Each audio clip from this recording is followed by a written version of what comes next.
কোথায় বেরোচ্ছে এত সকালবেলা? আচ্ছা, কি কাজ করতে হবে? আর মনে মনে ভাবছি এরকম দিনে হচ্ছে আমি বিদ্যুৎপুরে ছিলাম, দুজনে একসঙ্গে ঘুরতে যাওয়া, খাওয়া দাওয়া, একসঙ্গে সময় কাটানো, সেগুলো মনে মনে ভাবছি আর কাটছি ধীরে ধীরে। আমি রেশন তুলতে যাচ্ছি, তুমি ওই আগুনের ধারে সাবধানে থাকো, বলো জল টল ধারে কাছে রাখবো, কাগজ চোখ গুছি গেছি বসবা। এখানে যেহেতু আমাকে অনেকটা রোদে গরমের মধ্যে কাজ করতে হয়, তাই বিপ্লববাবুর থেকে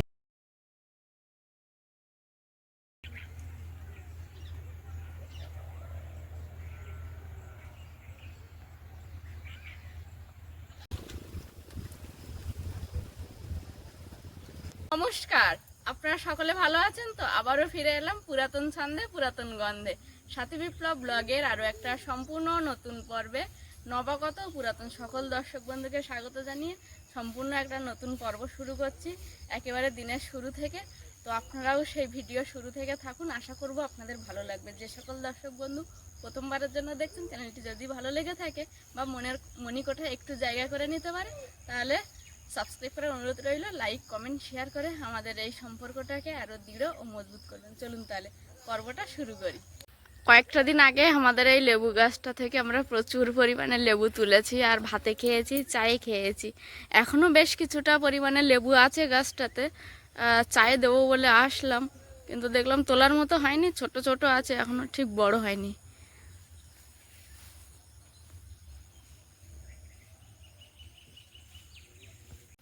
আমাদের বাচ্চারাও পড়তে চলে এসছে, আর আজকে অনেক সকাল সকাল সবাই একেবারে চলে এসছে।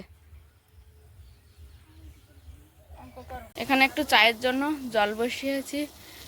এখন আপাতত কেউই চা খায় না, ভাই ছাড়া। চায়ের জলটা ভালো করে ফুটে গেছে, এর মধ্যে দেবো সেই একজন প্রিয় দাদু ও দিদা যে চা পাঠিয়েছিল সেই চা দিয়ে, আর ঢাকা দিয়ে গ্যাসটা অফ করে দেবো। কোথায় বেরোচ্ছে এত সকালবেলা? আচ্ছা, কি কাজ করতে হবে? আচ্ছা, যাও।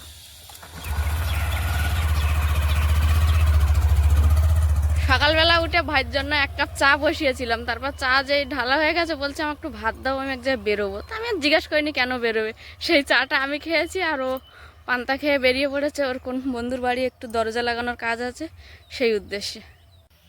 সকালবেলা পর্ব শুরু করে আর ঘাটে এসেছিলাম একটু জল তুলতে, ভাই খেয়ে বার হবে, তাই দেখলাম বেশ তেলাপিয়ার যে পোনা সেগুলো বেশ ঝাল নিয়েছি, তাই এখন ছাঁকনি জাল নিয়েছি, কানা দিয়ে দিয়ে ধরবো।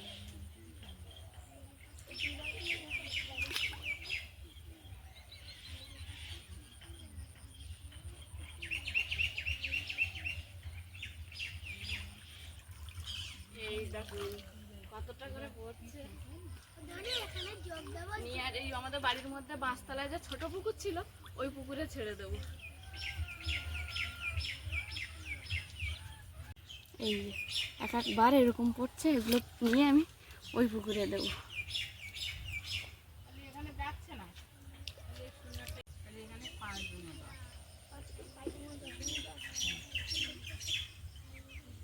ওখানে 10 5 দুনো 10 5 দুনো 10, তাহলে 5 কোন দেখাবে, এখানে হবে না ওখানে 10 দিস কেন? এই অঙ্ক কাট, সবটা কাট, ওই দিকটায় যা, এখানে ভাগ ভাগটা ভাগ করলে কাট, বড় করে সংখ্যা ফেলে হোক 10 তুলে এইখানে, আরে রাখ দিস কেন নিচে একটা, আরে একটু 10 খানা ঘুরে ফেল। ভালোবাসতো, শাসন করবো, কথা না শুনিয়ে মারবো, ভালোবাসতো, তাও রং করবো, বলে দিলাম। তাহলে বড় বড় করে 10 ফেল।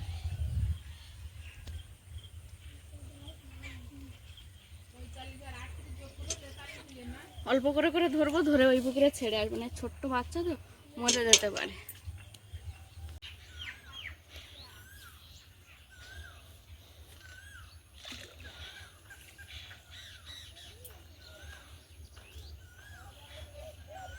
তবু একটা ছোট্ট বাচ্চা তো একটা মরে যাচ্ছে।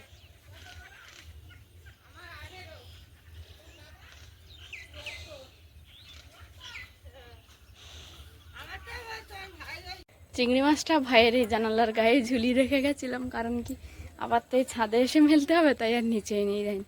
এখন এই চিংড়ি মাছটাকে নামিয়ে আবার ছাদে ভালো করে মেলিয়ে দেবো।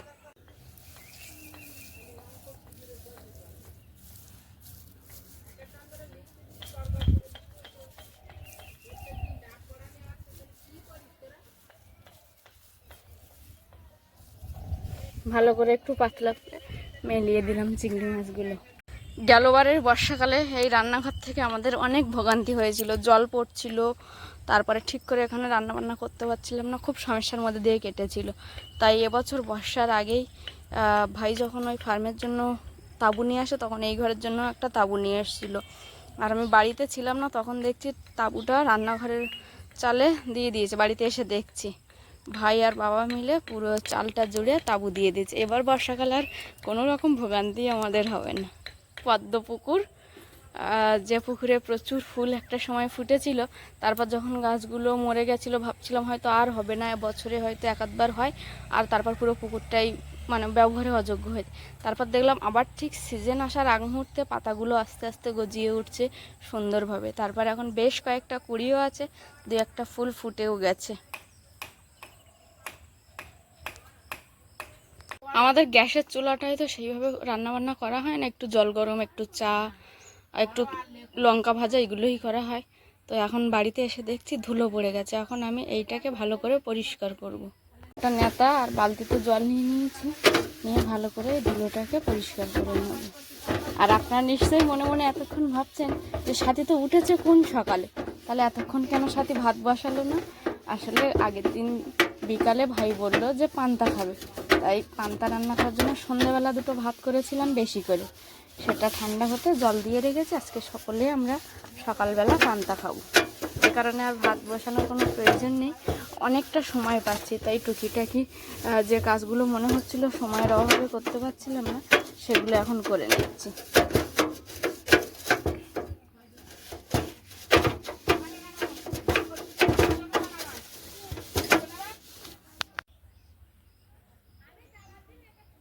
গ্যাসের চুলা পরিষ্কার করা হয়ে গেছে। এবার সবসময় যেটা রান্না করি কাঠের চুলা, সেই জায়গাটা এবার হচ্ছে আমি একটু পোঁছ দিয়ে নেব।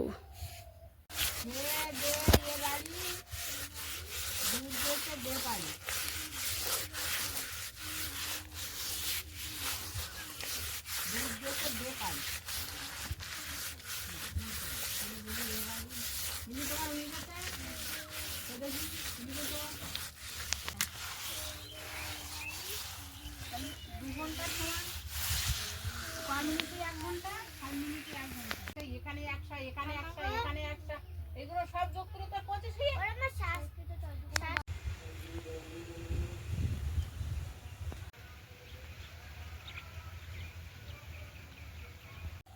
তিন দিনে 360টি মাটির হাঁড়ি তৈরি হলে একদিনে কটা? এখানে একটা ইয়ে করে দেওয়া হয়েছে ঘেরাও, কিন্তু খুব একটা মানাচ্ছে না, কারণ এরা তো উঠতে পারে টুকটাক, উড়ে কয়েকটা মুরগি এপারে চলে এসছে, কয়েকটা মুরগি ওপারেতে আছে। এই যে যেমন এই একটা মুরগি এপারে এসে গেছে।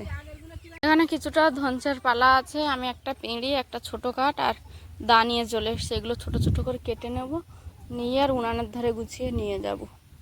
আমি এখানে কাঠ কাটছি, আর দেখি দুটো মুরগি এখানে এসে ওই যে একটা সবেদা পেয়েছে, পাখিতে হয়তো খেয়ে ফেলেছে, সেটাই আবার ওরা খাচ্ছে।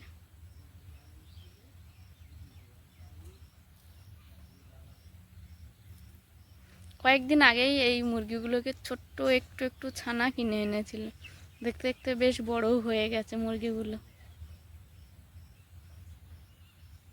আমি এদিকে বেশ অনেকটা কাঠ কেটে নিয়েছি, ধীরে ধীরে টুকটুক করে কাটছি, একটু ছাওয়া আছে তো কোনো কষ্ট হচ্ছে না।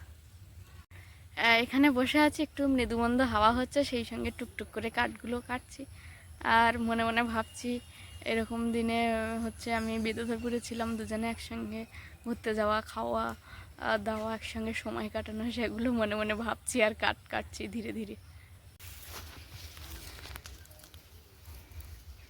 অন্য সময় এখানে রোদে দিই সারাদিনের মতো, বিকালবেলা ভাবি কেটে নেবো, বিকালবেলা এখানটায় পুরো রোদ থাকে। এখন সকালে দেখছি একটু এই যে বেল গাছ আছে পাশে, ওর ছাওয়াটা পড়েছে, তাই বসে বসে কেটে নিচ্ছি। যেহেতু সকালে আজকে রান্না নেই, অনেকটা কাজ এগিয়ে থাকলো। পান্তা খাবো, এখানে কেটে রেখে দিলাম, মানে আমি যখন খুশি তখন তুলে নেবো রান্নার ধারে। আর এমনিতেও রান্নার ধারে খুব বেশি কাঠ নেই, তুলে নিতেই হবে আমাকে। আমি যে কদিন ছিলাম না, বাবা টুকটাক মার হাতে কাঠগুলো কেটে কেটে ও উনানের কাজ পর্যন্ত পৌঁছে দিয়েছিল। সেই কাঠ দিয়ে বাড়ি এসে 1-2 দিন মতো রান্না করলাম। চলো আমি পান্তা খেয়ে রেশন তুলতে যাবো। হুম, যাও।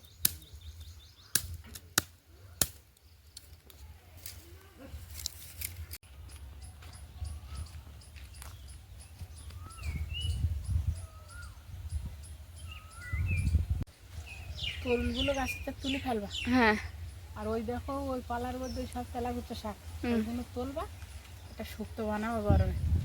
আর আমি রেশন তুলতে যাচ্ছি, তুমি ওই আগুনের ধারে সাবধানে থাকো, বলো জল টল ধারে গায়ে রাখবা, কাগজ চোর গুছি গেছি বসবা। আমি ফোন করবো কোন দেখি অন্বেষণটা চালিয়ে উঠে গেল। আর কি রান্না করবো? তো একটা তরকারি বললে। আর টিংরা মাছ আছে, হ্যাঁ, কচুরমুখি সেদ্ধ করে নিয়ে ছাড়িয়ে নিয়ে আচ্ছা।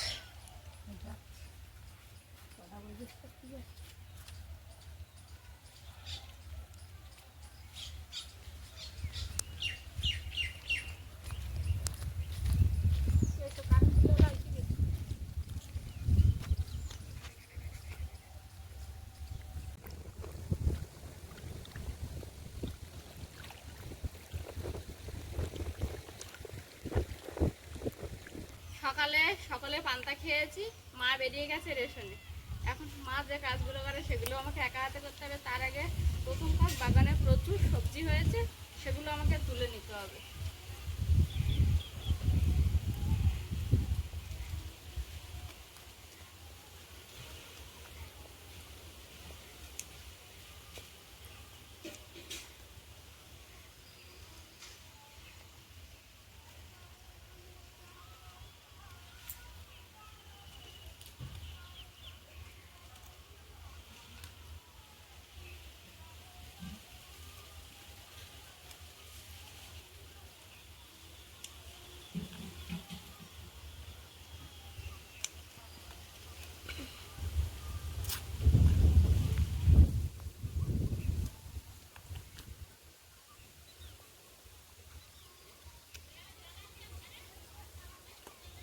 ঢেঁড়স তোলা কমপ্লিট হয়ে গেছে, এবার কিছু লাফা তুলে নেবো গাছ থেকে।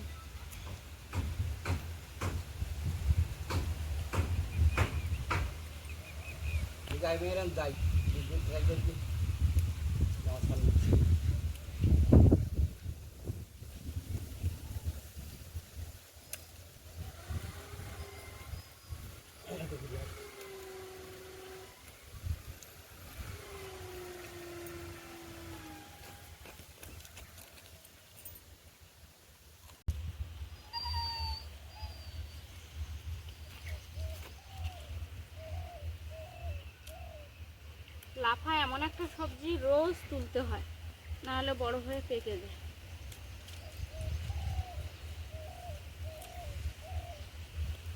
আজ গাছ থেকে প্রথম ধুদুল তুলবো, আর এই গরমে মা বললো ধুদুল একটু শুক্তো করতে।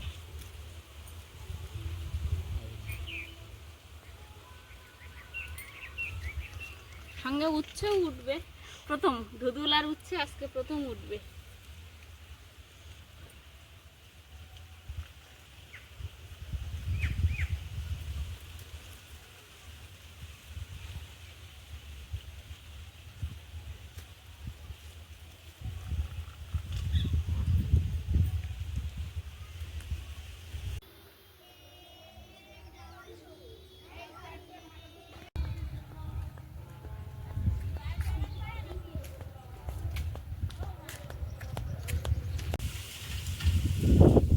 এই গাছে উচ্ছে তোলার মতো হয়েছে না, এখনো ছোট ছোট আছে, তবু একটা তোলার মতো হয়েছে, এটা তুলে নেব।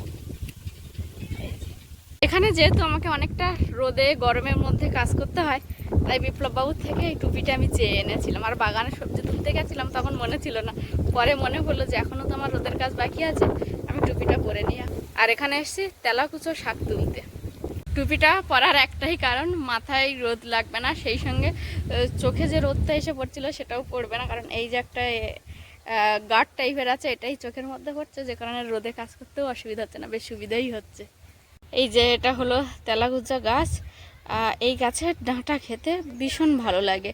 ধরো কখনো অসুস্থতায় মুখের রুচি হারিয়ে গেলেও যদি এই ডাঁটা রান্না করে চিবিয়ে খাওয়া হয়, কিছুটা হলেও স্বাদ ফিরে পাওয়া যায়। আর শুক্তোতে তো ভীষণ ভালো লাগে। এই যে অনেকটা পরিমাণে তেলাকুচা শাকের ডাঁটা তুলে নিয়েছি, এবার বাড়ি যাব।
এক্ষুনি যে ঢেউটা দেখালাম, এটা আমার এই যে পেছনের যে খাল, ওই খালে হাওয়ায় খুব সুন্দর ঢেউ হচ্ছে। আমাদের এখানে সারাক্ষণ হাওয়া বয়ে চলে, সারাক্ষণ।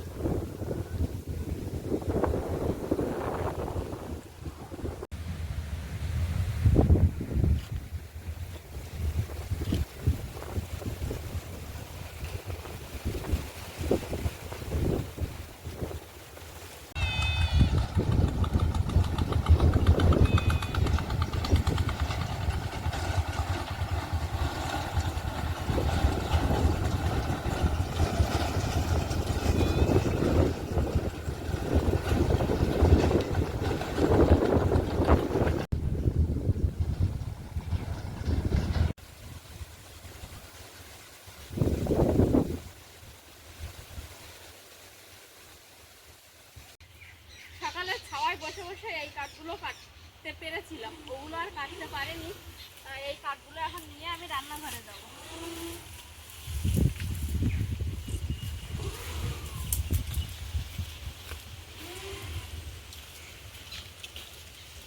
কাঠ তুলে ঘাটে চলে এসেছি। সকালের হেঁটো বাসন সঙ্গে হাঁড়ি আছে, আর সবজি চাল সব নিয়ে এসেছি, একেবারে এখান থেকে ধুয়ে নিয়ে আর রান্না বসাবো।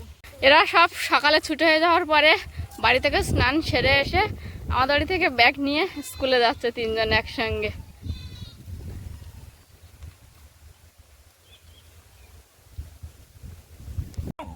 এই হলো ম্যাক্স বাবু। আমি ওদের সঙ্গে একটু বেরোচ্ছিলাম, আর সঙ্গে সঙ্গে ডাকছে আমাকে, আও আও করে ডাকছে, মানে ওর কাছে এসে থাকতে হবে। ওকে একা ফেলে গেলেই ও সমানে চেঁচাবে, আও আও করবে। এখন দেখুন আর কোনো সমস্যা নেই ওর। কষ্ট হয়ে গেছে না রোদ গরমে? খুব ছাতা নিয়ে যায়নি মনে ছিল না, সেইটা আমিও যে মনে করে দেবো, আমারও মনে ছিল না। আসার সময় তখন মনে হচ্ছে ছাতাটা যেন নিয়ে এলাম। উঠেছে ঠিকঠাক মতো উঠেছে? বাবা সকালে গেছিল, গিয়ে টিকিট করে চলে এসেছিল। বাবার এখন আর ফিঙ্গারপ্রিন্ট মেলে না, তাই ফের আবার মাকে যেতে হলো। গিয়ে রেশনের চাল আটা তুলে নিয়ে এসছে, তাই তো? ভাই গেছিল তো? হ্যাঁ, ওই না আগে গেছে, দিয়ে আবার চলে গেছে। ও, ওই যে কাঠের দরজা বানাচ্ছে, কাজ করতে। এখনো কমপ্লিট হয়নি? আমি শোনার টাইম পাইনি, আসলো চাল তুলে নিয়ে আমার আগে পৌঁছে দেওয়া ছিল। ও, আমার শুধু বললো ছাতা নেও নি জানা কিছু। আমার দুটো সানগ্লাস হয়ে গেছে, আর তুমি একটা সানগ্লাস নিয়ে বেরোবে।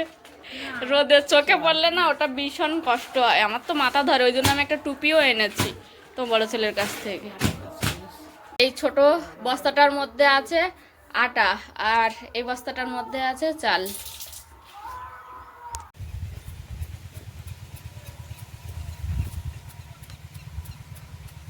কি করছো ওটা? একদম তো রোদে শুকনো হয়ে গেছে। ভোঁড়া থাকে না, হ্যাঁ তার লেজা থাকে, হ্যাঁ, ওগুলো ছড়িয়ে ভঙিয়ে দেবো, হ্যাঁ। দিয়ে ঝরিয়ে কুটে কুটে থুয়ে যখন খাওয়া তখন খাওয়া। কয়েকটা দিন শাক কচুর পাতা হবে ভালো।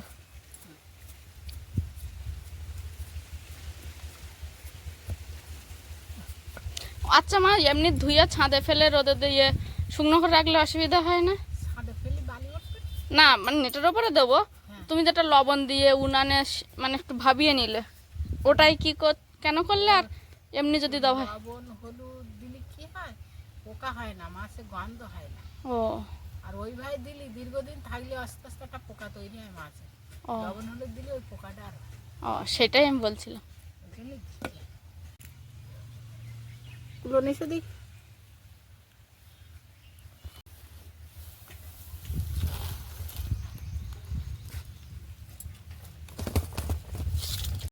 একটা পুকুরে ছেড়ে দিচ্ছি, মাছে খাবে কত। সেই তো থাকবে গোটো করে এগিয়ে দিচ্ছিল তো।